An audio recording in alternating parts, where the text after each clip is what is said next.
തീവ്ര മഴയിലും മണ്ണിടിച്ചിലിലും മഹാരാഷ്ട്ര കനത്ത ദുരിതത്തിൽ. മഹാരാഷ്ട്രയിൽ മാത്രം മഴക്കെടുതിയിൽ മരിച്ചവരുടെ എണ്ണം 12ആയി ഉയർന്നു. മുംബൈ മൻകുർദിൽ ഗ്രൗണ്ട് പ്ലസ് 3 ഘടനയിലുള്ള വീട് തകർന്നുണ്ടായ അപകടത്തിൽ 6 പേർ മരണപ്പെട്ടു. സംസ്ഥാനത്തിന്റെ വിവിധ ഭാഗങ്ങളിൽ ശക്തമായ മഴ തുടരുകയാണ്. മഴയെ തുടർന്ന് ജനജീവിതം പൂർണ്ണമായും താറുമാറായിരിക്കുകയാണ്.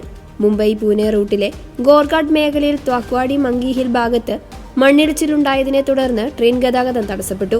നിരവധി ട്രെയിനുകൾ റദ്ദാക്കുകയും വഴിതിരിച്ചു വിടുകയും ചെയ്തു.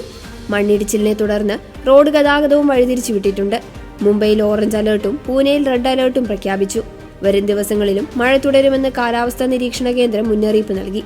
പൂനെ, മുംബൈ, താനെ, നാവി മുംബൈ എന്നിവിടങ്ങളിലെ വിദ്യാഭ്യാസ സ്ഥാപനങ്ങൾക്ക് ജില്ലാ ഭരണകൂടം അവധി നൽകി.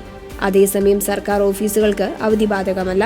അത്യാവശ്യ കാര്യങ്ങൾക്കല്ലാതെ പുറത്തിറങ്ങരുതെന്നും നദികൾ, അരുവികൾ, മറ്റ് അപകട സാധ്യതയുള്ള സ്ഥലങ്ങൾ എന്നിവിടങ്ങളിൽ നിന്ന് വിട്ടുനിൽക്കണമെന്നും അധികൃതർ ജനങ്ങളോട് അഭ്യർത്ഥിച്ചു.